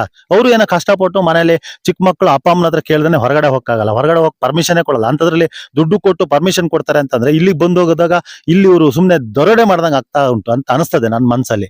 ಅವ್ರು ಬಂದ್ಬಿಟ್ಟು ಇಲ್ಲಿ ದುಡ್ಡು ಎಷ್ಟು ಕಷ್ಟ ಆಗುತ್ತೆ ಹೇಳಿ, ಒಂದು ಟೂರಿಸ್ಟ್ ಪ್ಲೇಸಿಗೆ ನೋಡ್ಕೊಂಡ್ ಬರ್ತೀನಿ ಅಂದ್ರೆ ಏನ್ ಸುಲಭ ಅಲ್ಲ. ಅದು ನೋಡಿ ಇಲ್ಲಿ ವೆಹಿಕಲ್ಗಳು ಬರಲ್ಲ, ಇಲ್ಲಿ ಯಾವ್ದಾದ್ರು 4 ಗಾಡಿಲಿ ಬರ್ಬೇಕು. ಅವ್ರು ಒಂದು ಯಾವ್ದಾದ್ರು ಇಂಪಾರ್ಟೆಂಟ್ ಕಾರ್ ತಗೊಬಂದು ಡ್ಯಾಮೇಜ್ ಆಯ್ತಂದ್ರೆ ಇಲ್ಲಿಂದ ಅವ್ರು ಬೆಂಗಳೂರಿಗೆ ತಗೊಂಡ್ ಹೋಗ್ಬೇಕಂತಂದ್ರೆ 25-30 ಸಾವಿರ ಖರ್ಚು ಮಾಡಿ ಟೋ ಮಾಡ್ಕೊಂಡು ಹೋಗ್ಬೇಕಾಗುತ್ತೆ. ಅಂತದ್ರಲ್ಲಿ ಇಲ್ಲೊಂದು 4 ಗಾಡಿ ಮಾಡ್ಕೊಂಡು ಅವರು ಈ ಜಾಗ ಬಂದು ನೋಡೋದೇ ಕಷ್ಟದಲ್ಲಿ ಆಯ್ತು. ಅದಕ್ಕೂ ಬಾಡಿಗೆ ಕಟ್ಕೊಂಡು ಇಲ್ಲಿ ಬಂದ್ಬಿಟ್ಟು ಮತ್ತೆ ಫಾರೆಸ್ಟ್ ಡಿಪಾರ್ಟ್ಮೆಂಟ್ ಕಟ್ತೀನಿ ಅಂದ್ರೆ ಈಗ 10 ಜನ 15 ಜನ ಬಂತು ಅಂತಂದ್ರೆ 400-500 ರೂಪಾಯಿ. ಯಾಕಂದ್ರೆ ಅವ್ರದ್ದೊಂದು ಊಟದ ಚಾರ್ಜ್ ಹೋಯ್ತು ಇಲ್ಲಿ ಆಯ್ತಾ. ಇದೆಲ್ಲ ಬೇಕಾ? ಇದು ಅಷ್ಟು ಬಡತನ ಬಂದಿದ್ಯಾ ನಮ್ಮ ಡಿಪಾರ್ಟ್ಮೆಂಟಿಗೆ? ನೀವೇ ಹೇಳಿ, ಜನಸಾಮಾನ್ಯರು ಹೇಳಿ, ಇದನ್ನೆಲ್ಲ ಯೋಚನೆ ಮಾಡಿ ಹೇಳಿ. ಏನಾರು ಅಷ್ಟು ಬಡತನ ಬಂದಿದ್ರೆ ಇವರು ಕೇಳಿ, ಬೇರೆ ತರ ಏನಾರು ಮಾಡ್ಲಿ ಆಯ್ತಾ. ಬೇರೆ ಆಪ್ಷನ್ಗಳು ತುಂಬಾ ಇದೆ. ಅದ್ ಬಿಟ್ಕೊಂಡು ಬಂದ್ಬಿಟ್ಟು ವೀಕ್ಷಣಾ ಸ್ಥಳಗಳಿಗೆಲ್ಲ ದುಡ್ಡೇ ಕೊಟ್ಟು ಹೋಗ್ಬೇಕು ಅಂತ ಹೇಳಿ ಏನು ಅದೇನು ರೂಲ್ಸ್ ಅಲ್ಲಿ ಈ ಕಾನೂನಲ್ಲಿ ಇದೆಯಾ? ನನಗೆ ಅರ್ಥ ಆಗ್ತಲ್ಲ. ಇವ್ರ ದಿನ ಒಂದೊಂದು ಕಾನೂನು ನಡೀತಾ ಇದೆ. ಸರ್ ಇಲ್ಲಿ ಇಯರ್ ಎಂಡ್ ಅಂತಂದ್ರೆ ಒಂದು ವೀಕೆಂಡ್ ಇತ್ತು ಅಂತಂದ್ರೆ ಮಿನಿಮಮ್ ಒಂದು 500-600 ಜನದವರೆಗೂ ಬಂದು ನೋಡೋಗ್ತಾರೆ ಆಯ್ತಾ. ಯಾಕಂದ್ರೆ ಇದು ಫ್ರೀ ಆಗಿದೆ ಅಂತ 500-600 ಜನ ಬರ್ತಾರೆ. ಇಲ್ಲ ಅಂತಂದ್ರೆ ಇಲ್ಲಿ ದುಡ್ಡು ಕೊಡಕ್ಕಿದೆ ಅಂತಂದ್ರೆ ಯಾರು ಬರಲ್ಲ ನಾಳೆ ದಿವಸ. ಇಲ್ಲೇನು ಊರಿಂದ ಬರೋರಿಗೆ ನೋಡಿ, ಅವ್ರು ಹೊರಗಡೆ ಬಂದಾಗ ಇಲ್ಲೊಂದು ಅಂಗಡಿ ವ್ಯಾಪಾರ ಮಾಡ್ತಾರೆ, ಮತ್ತೆ ಒಂದು ಯಾವ್ದೋ ಗಾಡಿಯವರಿಗೆ ಒಂದು ಬಾಡಿಗೆ ಕೊಟ್ಟು ಹೋಗ್ತಾರೆ. ಎಲ್ಲರಿಗೂ ಹೊಟ್ಟೆ ತುಂಬ್ತಾ ಇದೆ. ಊರಲ್ಲಿ ಈಗ ಹೆಚ್ಚು ಕಮ್ಮಿ ಒಂದು 10-15 ವರ್ಷದಿಂದ ಈ ಕಡೆ ಸ್ವಲ್ಪ ಬಡತನ ಕಮ್ಮಿ ಆಗಿದೆ. ಈಗ ಜನಸಾಮಾನ್ಯರು ಏನು ಯೋಚನೆ ಮಾಡ್ತಾರೆ ಅಂತಂದ್ರೆ ನಮ್ಮ ದೇಶ ಬಡತನ ನಿರ್ಮೂಲ ಆಗ್ಲಿ ಅನ್ನೋದೇ ಯೋಚನೆ ಮಾಡೋದು, ರಾಜಕೀಯದವರಾಗ್ಲಿ ಜನಸಾಮಾನ್ಯರು ಎಲ್ಲರೂ. ಇದು ನೋಡಿದ್ರೆ ಇದು ಬಡತನ ನಿರ್ಮೂಲನೆ ಆಗೋದಲ್ಲಿ ಕಿತ್ತು ತಿನ್ನೋ ಯೋಚನೆ ಮಾಡ್ತಿದ್ದಾರೆ ಫಾರೆಸ್ಟ್ ಡಿಪಾರ್ಟ್ಮೆಂಟ್ ಅವರು. ಇದು ಮಾಡೋದು ಸರಿ ಅಂತ ಅನಿಸ್ತಾ ಇಲ್ಲ, ನನ್ನ ಮನ್ಸಿಗೆ ಅನಿಸ್ತಾ ಇಲ್ಲ. ಜನಸಾಮಾನ್ಯರು ನೀವು ಹೇಳಿ, ನಿಮ್ಮ ಮನ್ಸಿಗೆ ಏನ್ ಅನಿಸ್ತದೆ? ನನ್ನ ಸಂಜಯ್ ಅಂತ. ಈಗ ನಮ್ಮ ರಾಣಿಜರಿಗೆ ಬಂದಿದ್ದೀವಿ. ಯಾಕಂತ ಹೇಳಿದ್ರೆ ಇಲ್ಲಿನ ಸ್ಥಳೀಯರು ಸ್ವಲ್ಪ ಗೊಂದಲ ಇತ್ತು. ಅದೇ ರೀತಿ ಇಲ್ಲಿನ ಪ್ರವಾಸಿಗರು ಕೂಡ ಈ ಜಾಗಕ್ಕೆ ಬಂದಿದ್ದಾರೆ. ಅವ್ರ ಹತ್ರನೂ ಮಾತಾಡ್ಸೋಣ. ಕೆಲವೊಬ್ರು ವ್ಯಕ್ತಿಗಳು ಸಿಕ್ಕಿದ್ರು, ಅವ್ರ ಹತ್ರನೂ ಮಾತಾಡ್ಸಾಯ್ತು. ಈಗ ನಮ್ಮ ಆತ್ಮೀಯರಾದ ನಮ್ಮ ಕಳಸಾ ಭಾಗದನೆ ಸಂತೋಷ್ ಅವರು ನೋಡೋಣ, ಅವರು ಇವತ್ತು ಅವ್ರ ಫ್ರೆಂಡನ್ನು ಕರ್ಕೊಂಡು ಬಂದು ಈ ರಾಣಿಜರಿಯ ವೀಕ್ಷಣೆ ಮಾಡ್ಲಿಕ್ಕೆ ಅಂತಾನೆ ಬಂದಿದ್ದಾರೆ. ನೋಡು ಅವ್ರು ಈ ಜಾಗದ ಬಗ್ಗೆ ಏನ್ ಹೇಳ್ತಾರೆ ಅಂತ. ನಮಸ್ಕಾರ ಸಂತೋಷ್ ಅವರೇ. ನಮಸ್ತೆ. ಅಂದ್ರೆ ಈಗ ನಾವು ಅವಾಗಿಂದ ನೋಡ್ಕೊಂಡು ಬಂದಿರುವಂತ ಇದು ಜಾಗ ಇದು. ಈಗ ಅದಕ್ಕೊಂದು ಪ್ರೈಸ್ ಏನ್ ಫಿಕ್ಸ್ ಮಾಡ್ತಿದಾರಲ್ಲ, ಮಾಡ್ಲಿ, ಅದ್ರಲ್ಲೇ ಅಂತೂ ನನ್ನೊಂದು ಅಭ್ಯಂತರನೂ ಕೂಡ ಇಲ್ಲ. ಆದ್ರೆ ಏನ್ ಅನ್ಸುತ್ತೆ ಅಂದ್ರೆ, ಈಗ ದುಡ್ಡು ಕೊಟ್ಟು ನನಗೆ ಇಲ್ಲಿ ಬರ್ಬೇಕಂದ್ರೆ ನಮ್ಮ ಮನೆಗೆ ನಾನು ದುಡ್ಡು ಕೊಟ್ಟು ಹೋದಂಗೆ ಅನಿಸ್ತದೆ. ಮತ್ತೊಂದು ಇನ್ನೊಂದು ಇರ್ಲಿ ಅನ್ನೋದು, ಅಂದ್ರೆ ಏನಾದ್ರು ಅದರಿಂದ ಮನೆಯಿಂದ ಒಂದು ಡೆವಲಪ್ಮೆಂಟ್ ಎಲ್ಲ ಆದ್ರೆ ಒಳ್ಳೇದೆ. ಈಗ ಆಗ್ಲೇ ಸ್ಥಳೀಯರೆಲ್ಲ ಹೇಳ್ದಾಗೆ ಇಲ್ಲೊಂದು ಯಾವ್ದು ಸೇಫ್ಟಿ ಅಂದ್ರೆ ಇಲ್ಲ. ಸೇಫ್ಟಿ ಒಂದು ಮೊದ್ಲು ಅದನ್ನ ಪ್ರಯಾರಿಟಿ ಕೊಡ್ಲೇಬೇಕಾಗ್ತದೆ. ಯಾಕಂದ್ರೆ ಇಲ್ಲಿಂದ ಬಿದ್ರೆ ಮತ್ತೆ ಹುಡ್ಕಕ್ಕೂ ಆಗಲ್ಲ. ಆ ಟೈಪ್ ಇರೋದಿಲ್ಲ ಪ್ಲೇಸ್. ಸುಮಾರು ಒಂದು ಪ್ರಪಾತ ಅಂದ್ರೆ ಪ್ರಪಾತ ಇದೆ. ಮರಗಳೆಲ್ಲ ಇಂತ ಕಾಲಿಫ್ಲವರ್ ತರ ಕಾಣ್ತಿದ್ದೇವೆ ಅಂದ್ರೆ ಅಷ್ಟು ಡೀಪ್ ಇದೆ ಇಲ್ಲಿ. ಸುಮ್ನೆ ತಮಾಷೆ ವಿಚಾರ ಅಲ್ಲ. ಇಲ್ಲೊಂದು ಫೆನ್ಸಿಂಗ್ ಒಂದು ವ್ಯವಸ್ಥೆ ಆಗ್ಲಿ, ಮತ್ತೆ ಅವ್ರು ಹೇಳ್ದಂಗೆನೆ ಈ ಮೂಲಭೂತ ಸೌಕರ್ಯ ಅಂದ್ರೆ ಶೌಚಾಲಯದ ವ್ಯವಸ್ಥೆ ಎಲ್ಲ ಮಾಡಿದ್ರೆ, ಅದೆಲ್ಲ ಮಾಡಿದ್ರೆ ಒಂದು ಬೆಟರ್ ಇರ್ತದೆ. ಆ ರೀತಿ ಎಲ್ಲ ಮಾಡಿ ಆನಂತರ ಫೀಸ್ ಕಲೆಕ್ಟ್ ಮಾಡೋದ್ರಲ್ಲಿ ಒಂದು ಅರ್ಥ ಇದೆ ಅಂತ ನಂದೊಂದು ಭಾವನೆ. ಅದು ಬಿಟ್ಟು ಹಿಂಗೆ ಬರೋದಕ್ಕೆ ಇಲ್ಲಿ 30 ರೂಪಾಯಿ 40 ರೂಪಾಯಿ ಹಿಂಗ್ ತಗೊಳ್ಳೋದು ಅದೆಲ್ಲ ಬೇಡ ಅನ್ನಿಸ್ತದೆ. ಯಾಕಂದ್ರೆ ನಿಸರ್ಗನ ನಾವು ತುಂಬಾ ಆಲ್ಮೋಸ್ಟ್ ಇವಾಗ ಪ್ರಕೃತಿನ ಬಳಸ್ಕೊಳ್ತಿದೀವಿ, ದುರುಪಯೋಗ ಕೂಡ ಮಾಡ್ಕೊಳ್ತಿದೀವಿ. ಮತ್ತೆ ಈ ರೀತಿ ದರೋಡೆ ಒಳ್ಳೇದಲ್ಲ ಅಂತ ನನ್ನ ಪ್ರಕಾರ. ಅದಕ್ಕೆ ಅಂದ್ರೆ ಸರಿಯಾದ ಒಂದು ಮಾನದಂಡದ ಮೇಲೆ ಒಂದು ಫೀಸ್ ನ ಫಿಕ್ಸ್ ಮಾಡಿದ್ರೆ ಒಳ್ಳೇದು ಅಂತ ನನ್ನೊಂದು ಅಭಿಪ್ರಾಯ. ಮತ್ತೆ ಇದಕ್ಕಿಂತ ಜಾಸ್ತಿ ಹೇಳಲಿಕ್ಕೆ ಹೋದ್ರೆ ತುಂಬಾ ರಾಜಕೀಯವಾಗಿ ಮತ್ತೆ ಇನ್ನೊಂದು ಕಣ್ಣಿಗೆ ಗುರಿ ಎಲ್ಲೆಲ್ಲಿ ಹೋಗ್ತದೆ. ಸೊ ನಾನು ಇದು ಪ್ರಕೃತಿ ದೃಷ್ಟಿಯಿಂದ ಕೂಡ ಒಂದು ಮನುಷ್ಯನ ಒಂದು ಸೇಫ್ಟಿ ಇದರಿಂದ ಕೂಡ ನಾನು ಇದನ್ನ ಹೇಳಲಿಕ್ಕೆ ಇಷ್ಟಪಡ್ತೇನೆ ಅಷ್ಟೇ. ಇದು ನಮ್ಮ ಆತ್ಮೀಯರಾದ ಸಂತೋಷ್ ಅವರ ಒಂದು ಮಾತು. ಅದೇ ತರ ಅವರ ಫ್ರೆಂಡ್ ಕೂಡ ನಮ್ ಜೊತೆ ಇದ್ದಾರೆ, ಬೆಂಗಳೂರಿಂದ ಬಂದವರು. ಅವ್ರ ಹತ್ರ ಅವ್ರ ಅನಿಸಿಕೆ ಯಾವ ತರ ಇದೆ ಅಂತ ಕೇಳೋಣ. ಸರ್ ನಮಸ್ತೆ. ನಮಸ್ತೆ ಸರ್. ಈಗ ರಾಣಿಜರಿ ಅಂತ ನೋಡಕ್ ಬಂದಿದ್ರಿ, ವೀಕ್ಷಣೆ ಹೇಗಿದೆ ಸರ್ ಪ್ಲೇಸ್? ತುಂಬಾ ಚೆನ್ನಾಗಿದೆ. ನೀವು ಹಾಗೆ ಇದು ವಿವಾದ ಏನ್ ನಡೀತದ, ದುಡ್ಡು ಕೊಡೋದು ಪ್ರಾಬ್ಲಮ್ ಅಲ್ಲ, ಸೇಫ್ಟಿ ಮುಖ್ಯ. ಒಂದು ಅವ್ರ ಫೀ ತಗೊಳ್ಳೋದು ಡೆವಲಪ್ಮೆಂಟ್ ಫೀ ಅಂತ. ಸೊ ಡೆವಲಪ್ ಮಾಡಾದ್ಮೇಲೆ ಫೀ ತಗೋಬೇಕಾಗಿರೋದು. ಅದು ಹೇಳ್ದಾಗ ಫೆನ್ಸಿಂಗ್ ಆಗಿರ್ಲಿ, ನಮ್ಮ ನಾರ್ಮಲ್ ಪಾರ್ಕಿಂಗ್ ವ್ಯವಸ್ಥೆ ಆಗಿರ್ಲಿ, ಕಾರ್ ವ್ಯವಸ್ಥೆ ಆಗಿರ್ಲಿ, ಇದೆಲ್ಲ ಡೆವಲಪ್ಮೆಂಟ್ ಆದ್ಮೇಲೆ ಡೆವಲಪ್ಮೆಂಟ್ ಫೀ ತಗೋಬಹುದು. ಕೊಡಲ್ಲ ಅಂತ ಯಾರು ಇಲ್ಲ, ಎಲ್ಲರೂ ಕೊಡ್ತಾರೆ. ಎಲ್ಲರೂ ನೋಡ್ಬೇಕಂದ್ರೆ ಇಷ್ಟು ದೂರ ಬಂದಿದ್ರು ಕೊಡ್ತಾರೆ, ಕೊಡೋದು ಪ್ರಾಬ್ಲಮ್ ಇಲ್ಲ. ಎಲ್ಲ ವ್ಯವಸ್ಥೆ ಮಾಡಿ ಕೊಡ್ಬೋದು, ಅದ್ರಲ್ಲೇ ಪ್ರಾಬ್ಲಮ್ ಇಲ್ಲ. ಇಲ್ಲಿ ಸ್ಥಳೀಯರಿಗೆ ಕೂಡ ಟಿಕೆಟ್ ಮಾಡ್ತೀವಿ ಅಂತ ಹೇಳ್ತಾ ಇದ್ದಾರೆ. ಹಾಗೆ ನಿಮಗೆಲ್ಲರೂ ಟಿಕೆಟ್ ತಗೊಂಡಿದ್ದಾರೆ ಸರ್ ಇಲ್ಲಿ ಬರೋತ್ತಿಗೆಲ್ಲ? ಇಲ್ಲ ಟಿಕೆಟ್ ಏನ್ ತಗೊಂಡಿಲ್ಲ. ಈಗ ಸ್ಥಳೀಯರು ಮತ್ತೆ ಟೂರಿಸ್ಟ್ಗೂ ವ್ಯತ್ಯಾಸ ಹೇಗೆ ಕಂಡಿಡ್ತಾರೆ ಅಲ್ಲಿ ಟಿಕೆಟ್ ಕೊಡೋರು. ಸ್ಥಳೀಯರಿಗೂ ತಗೊಳ್ಳಿ, ಸ್ಥಳೀಯರು ಅವ್ರ ಅಪರೂಪಕ್ಕೆ ಬಂದಾಗ ಅವರು ಏನು ಇಂಜರಿ ಇಲ್ಲ ಕೊಡ್ಲಿಕ್ಕೆ, ಅವರು ಕೊಡ್ಬೋದು. ಅವರು ಕೊಡ್ತಿರೋದು ಅವರು ಡೆವಲಪ್ ಆಗಿದೆ ಅಂತ, ಅವ್ರ ಜಾಗ ಡೆವಲಪ್ ಆಗಿದೆ ಅಂತ. ಮಿನಿಮಲ್ ಫೀ ಏನಿದೆ ಅವ್ರ 30 ಅಥವಾ 100 ಏನಾದ್ರು ತಗೊಳ್ಳಿ, ಬಟ್ ಡೆವಲಪ್ ಮಾಡಿ ತಗೊಳ್ಳಿ ಅಂತ ಅಷ್ಟೇ.